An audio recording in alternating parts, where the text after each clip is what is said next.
University. He is a sociological social psychologist who is widely known for his work on focus groups, including his book Focus Groups as Qualitative Research, and as co-author of the Focus Groups Kit. In addition, he has worked extensively on mixed methods, including a book for SAGE, integrating qualitative and quantitative methods. Most recently, he has published Essentials of Dyadic Interviewing with Left Coast Press. David, we're very happy to have you with us here today. Thank you very much, Yvette. David, I will now unmute you, and I will also share the screen with you so that you will be able to show your computer screen. So you will be able to do so in a few seconds. Mm-hmm.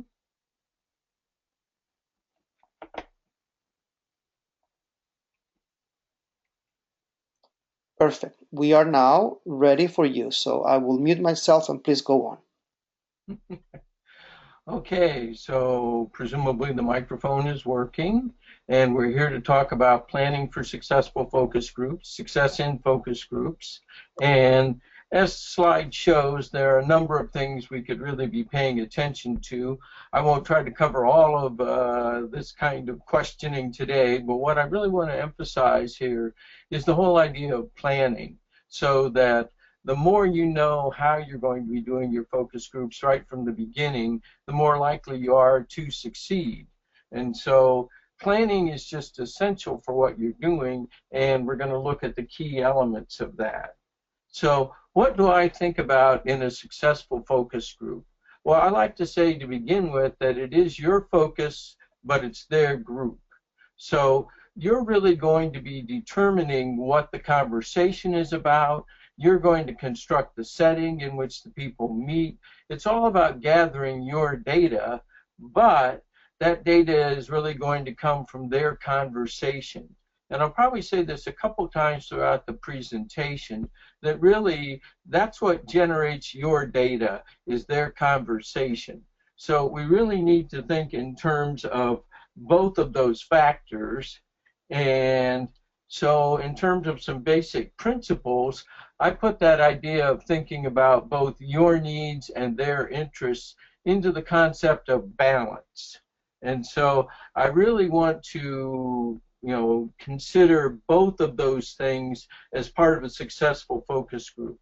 It's not just meeting your needs, that's the bottom line, of course, but to do that, you really need to think in terms of your planning about the participants' interests. So you want high-quality discussions in order to get good data for your project.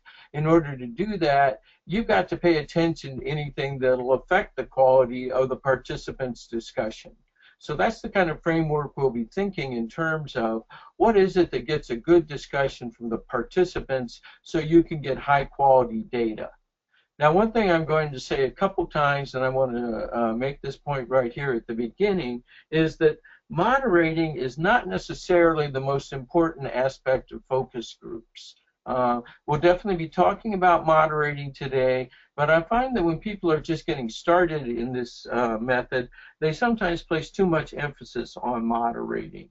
The moderator is not the only key player, and all of the kind of planning that we'll be talking about today goes on in the background before the group starts. And so when the moderator asks the first question, you've got a lot of things that you want to be in place and ready to go. And besides the moderator, the next two bullets there show you that we want to make some effective choices about who the participants will be. And that'll generate more discussion when we have good choices about who the participants will be. And we want to ask appropriate questions, because really the answer to those questions are what's going to determine the content of the discussion. And so we'll be talking about both of those elements, the participants and the questions, as well as the moderating in the discussion today. All right, what do I, in essence, mean by a successful focus group from my point of view? Now, I have to admit I've located this slide out on the internet. I don't have the artistic skills or to put this together myself, but it really does capture my view of what a successful focus group is like. We really want to get interaction amongst the participants, and that's what's going to be generating our data. So we have all, in this case, the 6 participants and the arrows flowing back and forth among them. And what I particularly like here in terms of what I was just saying about the moderator, well, the moderator is kind of smaller and in a lighter color. And what the moderator is doing is putting a question out for the participants, and then they are discussing it. And so I think that what we really want to get is interaction among the participants around the questions and topics that we want to hear about. Those are the things that I really think are essential for the successful focus group. All right. And if we look at the key elements we're going to be talking about today, this is in essence the organization for the presentation. I'm thinking about 3 basic decisions, and then under each of these 3 there'll be some smaller ones. But we're going to talk about who will the participants be, what questions will you ask them, and how will you moderate the groups. So those are the 3 basic blocks, the building blocks that we'll be working with today. And so we'll start off looking at the whole question of choosing the participants. And I like to think of that under the heading of group composition. And another topic we'll certainly be talking quite a bit about is recruitment. But here's another download from the internet that shows, in this case, we have a circular table. There's our moderator, interesting blank face on that character, but waiting for the participants. Who will be in the group is really the key issue that we're thinking about here. And we don't need a round table or even a table at all by any means, but the key issue of who the participants will be is something that we really have to get going and thinking about and have some good choices right from the beginning. And so I'm going to look at 2 particular issues here, the group composition, who the participants will be, and then we'll spend some time also on the question of recruitment, locating the participants.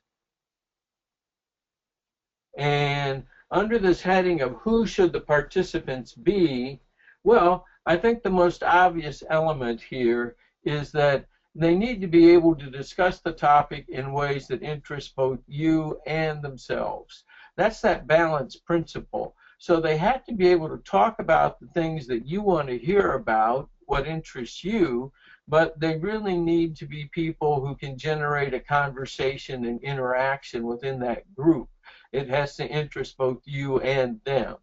So I like to say that focus groups work best when the participants are just as interested in the topic as you are. So I think that's the first key element in thinking about your group composition, that these people have to have a fundamental interest in the topic. But even more important than that is the last note there. Do they want to hear what others have to say about the topic? And this is where I think we get our good group dynamic going. When one person is speaking, the next person is already thinking about what they might say and how they're going to react and what the group is going to be about, how the conversation is going to flow. And that flow is going to depend on, as each person speaks, the others are going, yes, and then thinking about themselves and their responses to what they just heard, and then sharing that with the rest of the group and getting that good group dynamic going. Okay, so one of the ways I like to think about putting together this group dynamic, this question of do they have interest in what each other is saying, is this idea of common ground. And in particular, the participants should share some similar background with regard to the research. And that doesn't mean they're all going to agree about things and be so similar that they just reinforce each other's point of view, but they really will be able to easily understand what other people are saying, talking about, and even if they have a different opinion or a different experience, they'll be able to react to that out of this shared background. So common ground is just a sort of English language usage for saying they're all sort of standing in the same place. They share a common perspective on the research topic. And Another way that that often gets expressed in focus group research is the groups are relatively homogeneous. And that's, again, this idea that they have something in common with regard to the research topic. And that last idea about emphasizing similarity in terms of the research topic is really important, because homogeneity isn't about background or demographic characteristics. So, give an example there. People sometimes separate focus groups into separate groups of men and women. Well, if that's relevant to the topic and to the participants' comfort in discussing the topic, then that's a good idea. But if it's just, some thought that, well, men and women are different, you have to think about, does that difference, how does that relate to what they've got in common about the topic and their ability to talk to each other? That's what we're really looking at, that group dynamic, that comfort in talking to each other, and illustration of that. So this slide, these folks aren't completely diverse. We've certainly got more white males than other categories in there, but would you want to be sampling them in terms of looking at those outward characteristics, or is it really more important that they're all astronauts? Okay, that shared experience is going to really overcome the kinds of differences that are less important in this sort of circumstance. And I think most of you can think pretty easily in these terms for your own research. One of the classic terminologies that we have for this is purposive sampling. You choose the participants in order to meet your purpose. And so that says, again, let's emphasize the research topic. Too often I do see people, sort of separating their focus groups out against background and demographic characteristics. And we're going to find that it's much more powerful, if we're going to do that, to think about different ways that people relate to the research topic. And in focus groups, there's a bit of jargon here, and this is called segmentation. We separate the participants into separate homogeneous segments according to how they relate to the topic. And I'm going to give you an example from my own research in a bit that we'll use as a running example throughout the presentation, where we did some segmentation, separated the participants according to how they related to the topic. But I want to just give you a little bit more background on the whole idea of segmentation first. Okay, so what we're doing is we've got homogeneity within each group. So the participants are more similar to each other by doing this division or segmentation. And by having others who are similar to each other, it creates this sense of comfort and common ground, that you can talk about your experiences, you can share your opinions, because others will be able to relate to that and understand where you're coming from. So we've got this balanced notion again, because the homogeneity within groups is going to be good for the participants. On the other side of things, the differences between groups can lead you to some useful analytic comparisons. So we've got people of type 1 with regard to the topic, and people who have a little different relationship to the topic. Well, what difference does that make?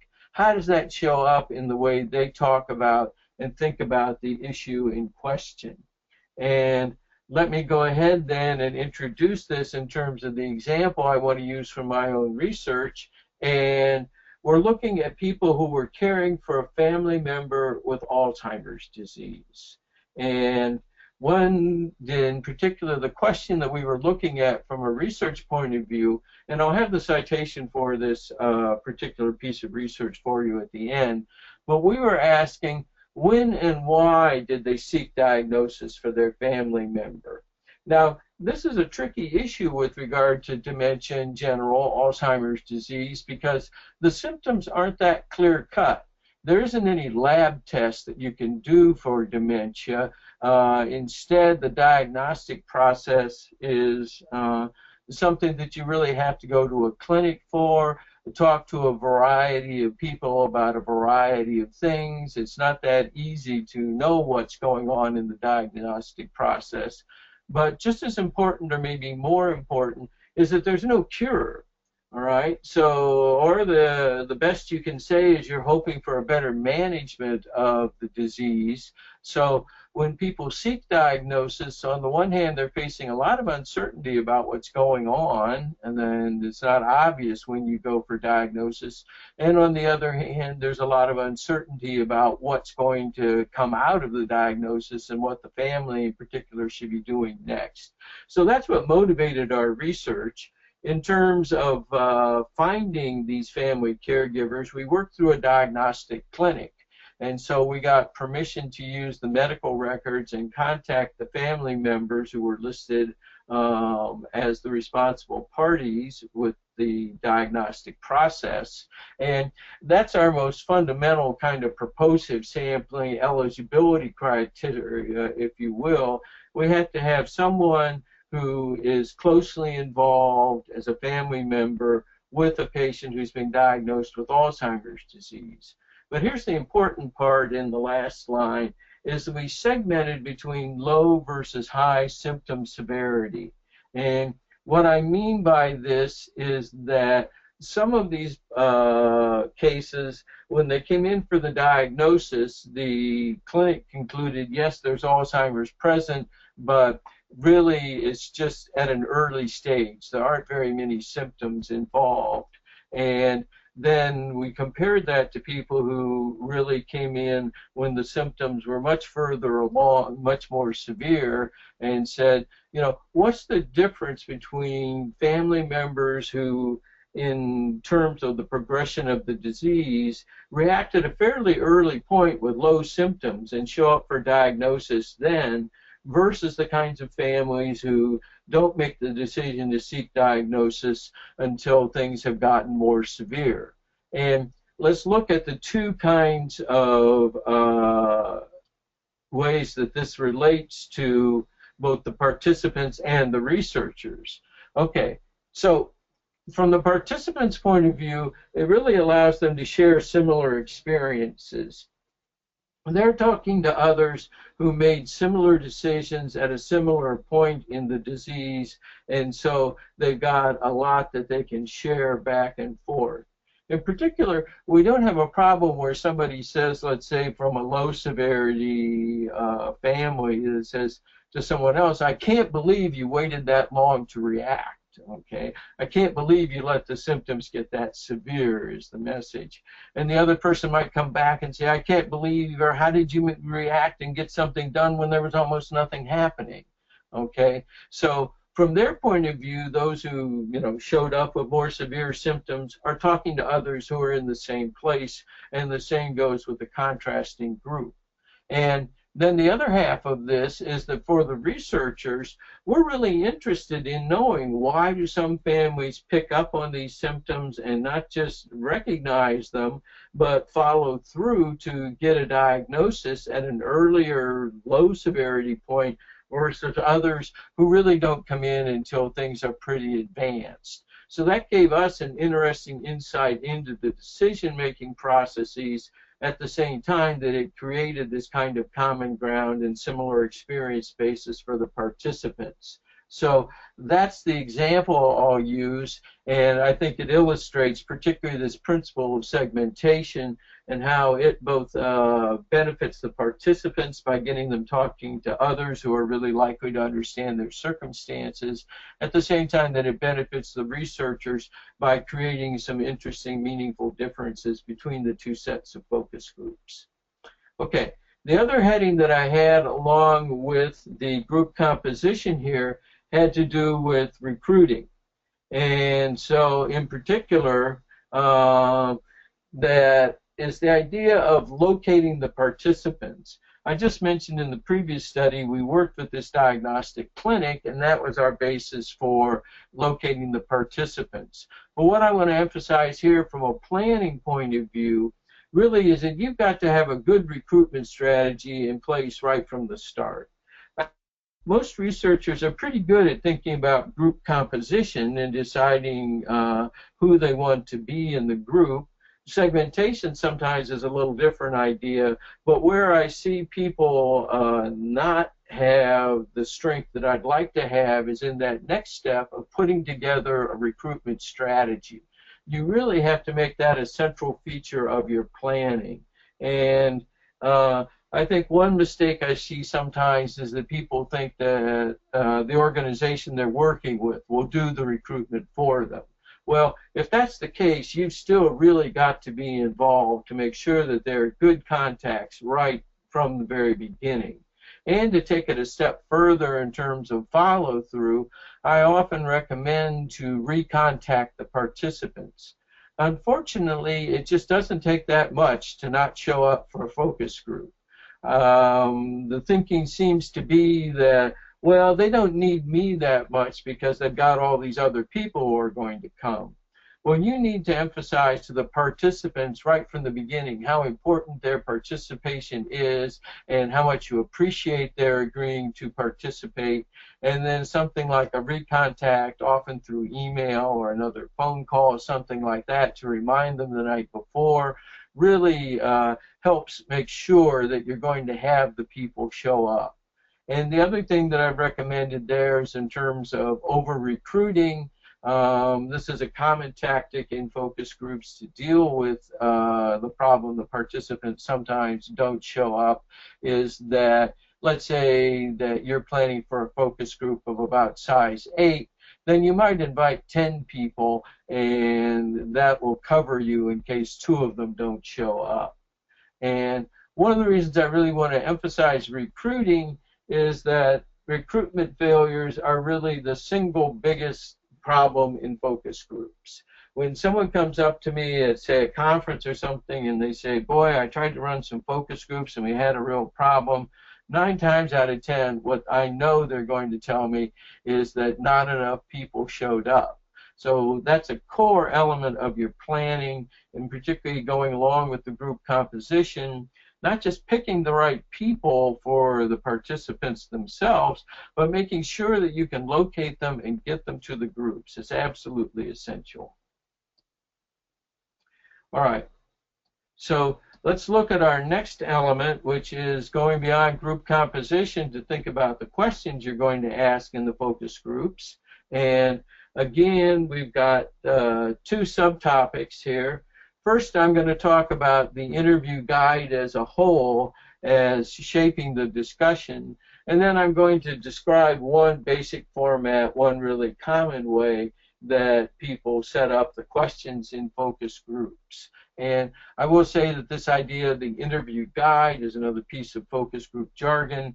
You'll sometimes hear this called the questionnaire. I don't like to say that just because I think that language is so settled with survey research. So when I say interview guide, I'm going to think about the set of questions that you're asking during the group. And the guide really serves a broader purpose than just being a set of questions. In particular, it's going to bring together the researcher's point of view, the moderator's point of view, and it's going to really give the participants their sense of what they're doing in the group. So going back to the researcher's point of view, each of those questions is basically a goal that you have, a topic that you want to hear about, a core element of what it is you're doing. Okay? Now, that from the moderator's point of view tells them, in essence, what their job is in order to get those topics discussed. And in particular, if the moderator is perhaps someone you hire from outside or someone who isn't a core member of the research team, then they really need to think of that guide and implementing the guide as really directing what they do. That's their source of understanding, and it's what gives them their direction in the group. Okay? So obviously for the participants, it provides the discussion topics, but as I was just hinting at a minute ago, it really also gives them their sense of what they're doing. Okay? So often we are at a point where the participants come in and they really want to know what's going on here today. What am I doing? What's my role? What's my relationship to the moderator? How am I supposed to connect to the other participants? In essence, the questions that you ask them are what provide answers to all of those things that are on their mind. So I really think of putting the guide together as an essential step in all of this. And it's more than just you recording the items that you want to hear about. That's that first step for the researcher. But remember that it's really going to be an essential tool for the moderator, and it's going to have a broader meaning for the participants as they hear those questions. Okay, so let's look at this a little bit more in terms of where the moderator fits in. In particular, I'd say that this is what links their actions to the research goals. Asking those questions, pursuing those questions, getting good discussion on the things that you as a researcher want to hear about. And I've used this expression already, that the moderator's job is to implement the guide. Okay, so I think of the guide as really what determines the discussion, and I think of the moderator as playing the role of making that guide work. And so there down below in italics, I say that the guide leads the discussion more than the moderator does. And this is back to that notion that I mentioned in the beginning, and I'll come back to in a little bit about, that I don't want to say that the moderator's role isn't important. Of course it is, but I don't want to that the dominant element of our thinking. Particularly, I'm going to talk about how moderating can be a lot easier when you really have a good interview guide. Okay, so let the guide lead the discussion more than the moderator does. All right. One of the ways that this works in practice is in terms of starting this discussion. And I really like to emphasize the first question that gets asked. I sometimes call this the discussion starter question. And so that's the first place that the participants are literally asked to do something. There'll be some instructions that you give them before that, and we'll talk about that in the next section. But you really have to start with something that the participants can talk about. Start with questions that are interesting to them. And coming back to the point I mentioned early on, their discussion is your data. So you really need to be sure you can get them to talk. And let's look at the example then from the Alzheimer's groups. The first question we asked them was, when you began to notice some symptoms and began to wonder if your family might be having problems, what did you notice? Even if it was something that, maybe at the time you weren't thinking about it as a symptom, but now as you look back, you realize that there was a problem about, what was it? Tell us when you first noticed something, okay? So notice that that question really is going to be reasonably easy for the participants to answer. It's going to be something that interests them. After all, this problem has developed and they've come in for diagnosis. And so when did this all start? What were the first indications that they really had to deal with something new and different in their lives? And as one person talks about that, another person's going to be thinking about, oh yeah, I can relate to that, or gee, it was a little different in our family. But either way, they're going to be able to enter the discussion and bring in a response to that discussion starter question. Now, what I want to do is take that first question and get into the idea of a common format, one that's often used in focus groups. And I'm going to think of that format as the funnel. And in a minute, I'll talk to you about that idea of the discussion starter question as being in the top of the funnel. But you can see in this diagram the funnel shape. And we typically begin at the top, the broad opening of the funnel, with one or two pretty open, less structured questions. And that gets the group discussion, going. And then when we come into the middle, where it's more structured, it starts to narrow down. Those are going to be researcher-oriented, in-depth topics, things that we know we want to hear about. And then typically there's one last question under the heading of a wrap-up that gives the group a sense of being finished.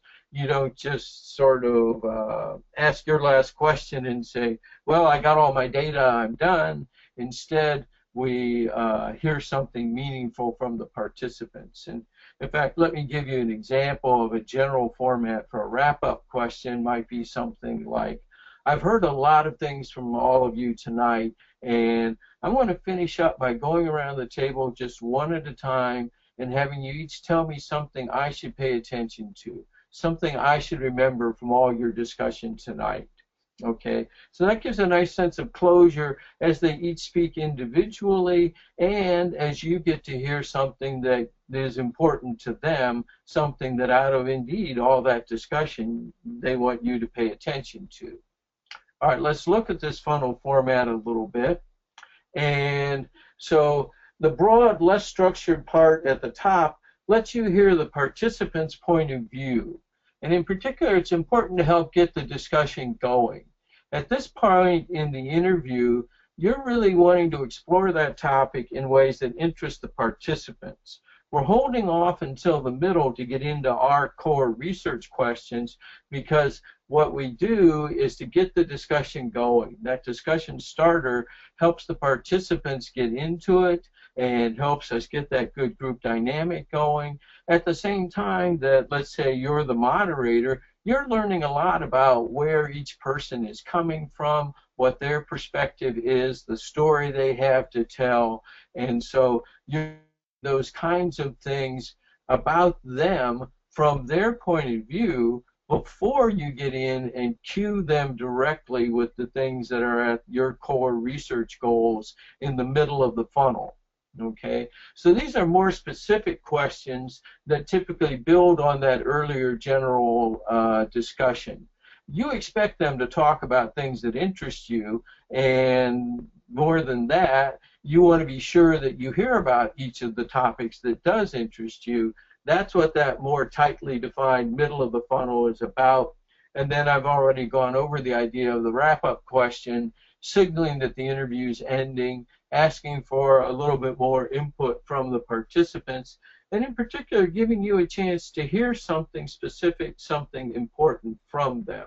So this funnel idea is something that one of the reasons I particularly like to recommend it is that if you look at the top, we're hearing about things from the participants' point of view. At the same time, we're getting the conversation going. And then in the middle, we're moving into a more structured format where we're taking advantage of that really kind of warmed up, good dynamic in the group to hear about the specific things that interest us. And so it's really a useful way to get at both the participants' perspective and the researcher's interests. So that's one of the reasons I particularly recommend it. All right, let's move on to our third section then, which is going to be about moderating. And I picked this particular slide because it shows a moderator in a distinctive role. There they are in red, highlighted. And I think that a lot of people, again, when you're getting going and starting in focus groups, this is exactly the way you think about the moderating role. It's very distinctive. It's a key element of the focus groups. And so what I want to do is both cover moderating as a skill and talk about putting it in its proper place. So what I'm going to look at particularly today is two different styles of moderating, a choice you make between whether you want to be less structured or more structured. The less structured approach, I don't think the word exploratory is on this slide, but I think that would be a good synonym for when you want to use the more structured approach. In particular, it's going to be a more participant-oriented approach. So the moderator is really going to let the participants generate a broad-ranging discussion. He's really going to hear something about their point of view and where they're coming from in terms of the research topic. And we're going to get, well, participant-oriented interaction that lets the research team discover the kinds of insights they might not have anticipated. Okay, what I'm thinking about there is an issue that often comes up in moderating is what happens if the participants start to get quote, off topic. Well, in a less structured approach, the moderator isn't going to be as actively engaged in directing the group. Instead, what you would do is to think, well, I'm going to let this go a little bit and see where it takes us. And if it keeps getting off topic, then you'll direct them back. But there's always the possibility that it might get into something really interesting that you hadn't thought about, and now they're going to open that up and allow you to hear something you might not have heard otherwise. Now, I'll talk about that same off-topic issue under the more structured moderating in a minute, but let's just get a picture of what more structured moderating is like. Here, in this case, the moderator's role is to ask questions and get answers. So you're going to keep the participants on task. In other words, if they start to stray from the topic, you're going to bring them back sooner because you really have an agenda that you need to keep track of. And what we're looking at here is the value of the interaction is we're really getting depth and detail on a researcher-determined agenda. So if we think more broadly about the strengths of qualitative methods and focus groups as a qualitative method, what I said was under the less structured approach, I think there we're picking up on the strength that qualitative methods have for exploration and for exploring a topic. Our goal is that we really know more about what our agenda is, and we want to pick up on the qualitative strength of getting depth and detail, then we're really going to rely on the more structured approach. And so what I would say is, you know, we've got a decision to make here depending on your research goals. Do you want a more highly involved moderator who is essentially keeping the participants on task and moving the discussion along according to your agenda? That's the more structured approach. If you want a looser participant-oriented approach, then that's going to fit with really hearing their perspective, their point of view, and you know, you could be in either of those two places, and that's just a decision you make about the style of moderating you use. So let's look at how this actually works in terms of setting up a moderating style. And in particular, I like to think that moderating begins as soon as the participants arrive. I said a little while ago I'd talk about introducing the group, and so that's what typically happens. The people are all seated, they're waiting, and the moderator begins to give some instructions. And in particular, I said earlier too that the participants are really wondering what's going to happen, what is their role in the discussion, the whole session tonight, and that's what I call defining the situation for the participants. So as the moderator gives the introduction and the instructions, they're telling the participants what is expected from them as participants and what the moderator will do. So this is where we're setting up this more or less structured style during the instructions. And by the time you ask the first question, that discussion starter, that level of structure should already be in place. The participants should already have an understanding whether they're going to be more in charge of the group or whether you are, whether it's going to be an open and broad-ranging discussion or whether it's going to be a little bit more agenda-driven. Okay, so let's say that the more structured approach begins by that idea. I'm saying emphasizing the moderator's agenda. I mean, what that really looks like, if we go back a step, is a set of questions in the interview guide.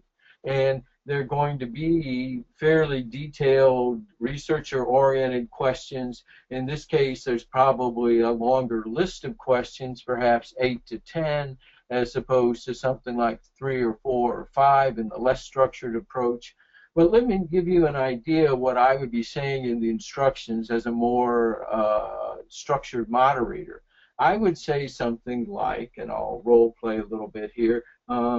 So one of the things that's going to be going on tonight is I've got a whole list of questions for you, and the questions at the end are just as important as the questions at the beginning. So I'm going to have to be sure that as we work through our questions, we stay on time, and that way we'll end up when we said we would. That's really super important. And I'm going to apologize in advance if I do need to interrupt you. You might be having a really interesting discussion, and I'll have to say, oh, well, we've kind of run out of time on that question, and now it's time to talk about and give them the next question. Now, how would that be different if I were doing a less structured approach? Then I would be saying something like, this is really going to be your conversation tonight, and a lot of what I'll be doing is listening and learning what you have to talk about. So I'll have some questions for you for sure, but mostly it's going to be about what you have to say and you talking. So I won't be calling on people or, really doing a lot more than listening to you while you have your conversation about some questions that we're pretty sure are going to be interesting to you. Okay, so we can start to hear in there, I hope, some connection between the interview guide and the moderator. So let's look at this in terms of what I've been pointing at a couple times already, putting moderating in its proper place. So let's look at good recruitment first and saying that that's really essential.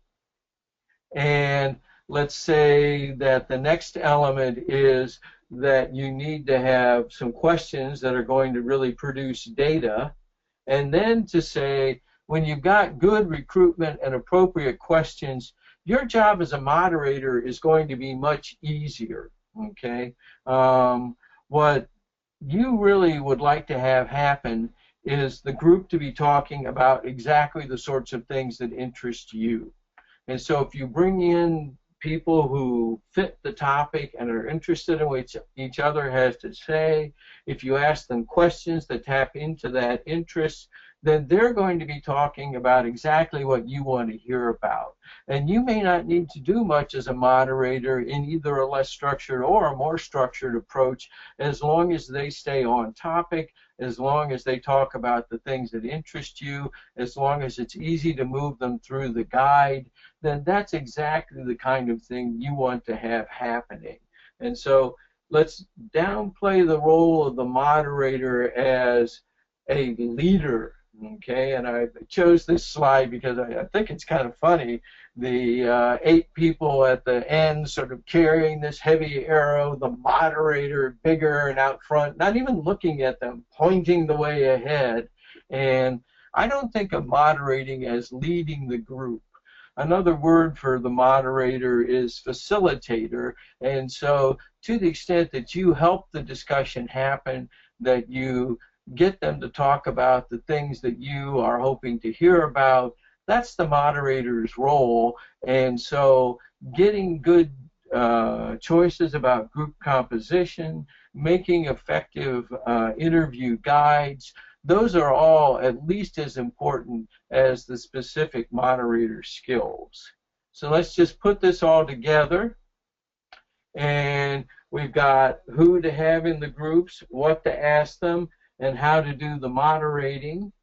And now I think we're pretty much on time. We're ready for your questions. And I promised you the reference on the example I've been using, as well as some contact information, my email address.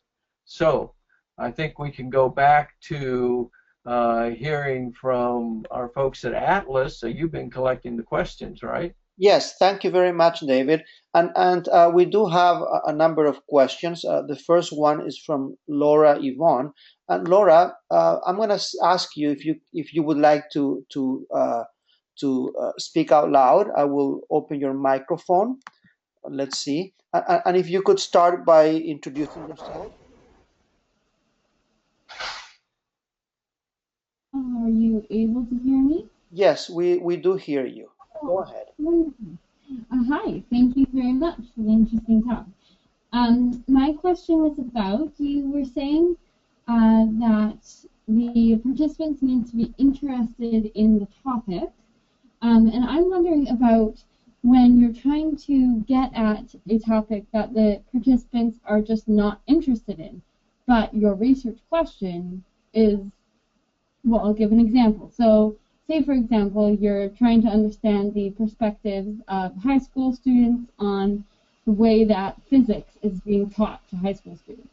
So you need their perspective, but they're not inherently interested in it. If you only got the students who are interested in physics, you wouldn't really get the perspectives that you need in order to improve.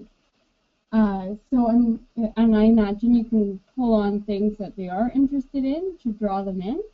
But yeah, I'm wondering if you could just comment on that conundrum. Yeah. Well, I think the point of view from a focus group method is that if you can't get the people to talk about the topic, if they really don't have experience with it and aren't interested in it, then this isn't going to be a good method for producing data. I'm not sure an individual interview would be much more helpful if the people don't have much to say about it. Let me give you an example of a situation where people sometimes have problems with this, is that let's say you're working with an experimental group and a control group, or a group where you've introduced some changes and another group that hasn't experienced that. Well, the group that's been in the project or in the program will have a lot to say about their responses, but the other people who haven't experienced anything won't have nearly as much to say. Now, if you are working with a situation where you think the people have an interest, they're just not particularly as aware of it, it isn't the first thing they would think about, there are other interview formats than the funnel that you can use to help people sort of build awareness about the topic and discover some of their underlying interests in it. But I think that to generate a discussion, that sense of having something to say and having something to say in response to each other is really going to be essential to using focus groups as a method. Thank you very much, Laura and David, for your answer. I have a question from Diana, and she's asking, is there an optimal number of participants to have in a focus group? I was expecting that question, so that's one of the reasons I didn't build it into a slide, just so that we could get the presentation done on time. It's another thing that calls for a decision, and the typical size range of focus groups, we might think of something like 6 to 8 as typical, and then towards the larger end we might get up to 10. We might go down as small as 4, and some of that has to do with the level of engagement that the participants have. So let's think about when we might use a smaller group. If each person really has a lot to say about the topic, then the working down around 4 or 5 is going to give everybody more chance to talk. And so in the widowhood groups, well, I was talking actually about the Alzheimer's groups here, excuse me, we ran those towards the smaller size because we knew each person had quite a story to tell. And also the participants want to hear from each other. And if some people don't get to talk, that can be frustrating not just for them, but for the others who want to hear their stories.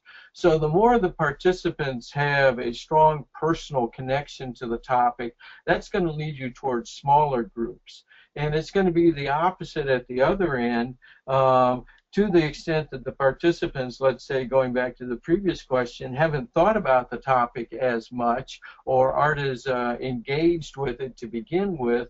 A little larger group, perhaps, towards the 8 or 9 side, then each person will have a little something to say, and that'll stimulate the others and say, oh, now that you mentioned that, I was thinking, and they'll each have a little bit to contribute, and that'll pull up other ideas in other participants. So the basic principle that I use in thinking about size is, am I going to start with something like 6 or 7, or is there a reason why I should move it down, or something that would help me by getting a little larger group?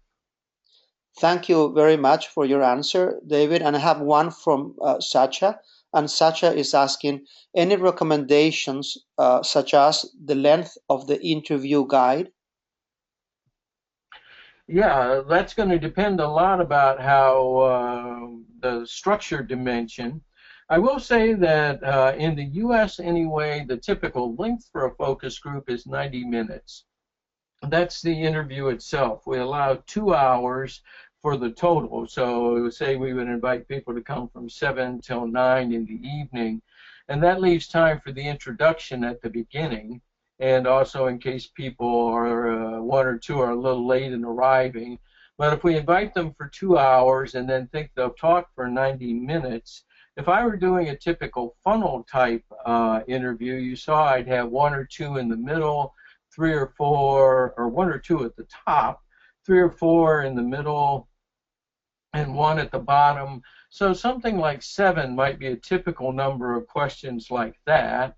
The less structured group would probably have fewer questions than that, and the more structured group would probably have more questions than that. Thank you very much. Now I have a question from Althea Anderson. It's a long question, so I would like to offer her the microphone. So let me do that. Go ahead. Okay, can you hear me? Yes, and also could you start by introducing yourself, where you come from? Sure. My name is Althea Anderson. I'm a doctoral candidate at Columbia University in the School of Public Health. And Dr. Morgan, it's such a pleasure to be a part of this webinar. So I'm interested in kind of hearing your thoughts about the analysis of focus group data, specifically the added value of kind of systematically analyzing visual group dynamics in addition to the transcripts from audio recordings. So my question is, what is the added value of analyzing visual group dynamics in terms of body language, in terms of signs of consensus, disagreement, or discomfort from participants, and how can it be done in a systematic fashion? Well, you're doing a dissertation, so I would say you have a chance to be innovative in this case. There really is not any literature on analyzing nonverbals and body language in focus groups. And in fact, if you go out and look at the general literature on that, you'll begin to discover why, because it's a very complicated kind of analysis to do. And so we could be looking at, for instance, the whole group, and are they actively engaged? How do we detect that? Is it something about leaning forward? Is it something about nodding? Are they making what are called paraverbals, where they're all going or or people are sitting back and not actively nodding or responding? But if you look at nonverbals, people, are going to look at hands, arms, shoulders, heads, face, gaze, eyebrows, and that doesn't even begin to get into the things I described in the beginning. So the complexity of what you could code is apparently overwhelmed people, because as far as I can remember back, there's been discussion about using video to capture the body language and nonverbals, and talking about the advantage of that in a kind of theoretical or abstract way, and I could not point you to a single article where that's actually been used in the analysis of focus groups. So, and that is sort of, I don't want to be discouraging in the sense that I think there's a lot of opportunity there, but it hasn't been, followed through. Thank you very much. I will ask Alan White if he can ask his question. So I will unmute you, Alan. Go ahead. Yeah, it's a very simple question, Dr. Morgan, but I've enjoyed the webinar very much. I'm relatively new to academic research. I've done quite a bit of non-academic research in the creative services sector. But in focus groups, from your experience, can a researcher actually be an effective moderator, or should it be a separate person? No, I think in social science research, you'll probably find that 80 to 90% of the time, the moderator will be a member of the research team. I haven't talked at all about marketing or political, or what are sometimes called the focus group industry. In that realm, there is a strong tendency to hire a professional moderator, but it's very much the reverse in social sciences. I think the thought is that we really understand our participants because we have contact with them. We understand how they relate to the topic, and we really don't need to have someone else mediating our research goals as the outside moderator would learn those goals, learn about the participants, and then work to bring that information back to the researcher. So often we're working in situations where we know a lot more about our participants than an outside moderator would. We really have the background understanding of not just the research question, but the whole research situation. And so that's the strong tendency, is for one of us to be the moderator. Thank you, Alan. Also, and Alan joins us from Scotland. We only have 2 more minutes left, and we have several questions online, so we cannot answer all of those. I will read out loud the last one from VJ Gibbons, and VJ is asking, how do you control for bias in the research if the researcher is the moderator? Well, that is a good question, but that's also going to be true with individual interviewing, or if you're going out and observing. Of course, in qualitative research, you often hear that the researcher is the research instrument. And so I think the key thing that we do in focus groups is to avoid leading questions. We try not to cue the participants about the things that we're interested in. We start by asking questions that bring forth their interests and then follow up on that. But that issue of, the role that the researcher as an engaged member of the research team is just not going to go away in any qualitative research, and handing the role of the moderator off to someone else isn't really necessarily going to solve that, because that person has their impressions of what you want. And so they're going to be also working with a sense of what should be happening in the group. And they may actually be, to a certain extent, off target about what you want. And so the more you can really hear from the participants about the things that interest you, that's what the goal is. And the more you can do that in their terms, I think the better off you're going to be. So the general principles that go into any kind of interviewing, about avoiding leading questions, about letting the participants speak in their own voices, those are the kind of strengths that we want to build into our focus groups as well. Thank you very much. And we have come to the end. Would you mind, David, if I send you the questions that you could not answer, and maybe you can answer them by email? Yes, that would be fine. Okay, so everybody, I will be sending all of you the answers to the remaining questions. So now I would like to ask Yvette to say the final words. Yvette, go ahead. Thank you very much, Ricardo, and thank you, David, for a wonderful presentation. Just like to let everyone know that the next masterclass webinar will be on September 15th at 10 a.m. and it'll be by Sigurd Hallisdottir, in order to understand doing phenomenology according to the Vancouver School, and also that the Qualitative Health Research Conference is coming up this October in Kelowna, and you can find out more information at www.iiqm.ualberta.ca. Thank you, Yvette. David, any final words? No, I thank all our participants, and I really appreciate that there's so much interest in the topic. Thank you very much. Thank you very much for your presentation. Thank you, all of you, for joining us today. Your participation is essential for the success of this series. We had 100 people attending today, people from different countries, so this is a wonderful opportunity. If you are teaching courses on methodology, consider including this webinar series in your curriculum.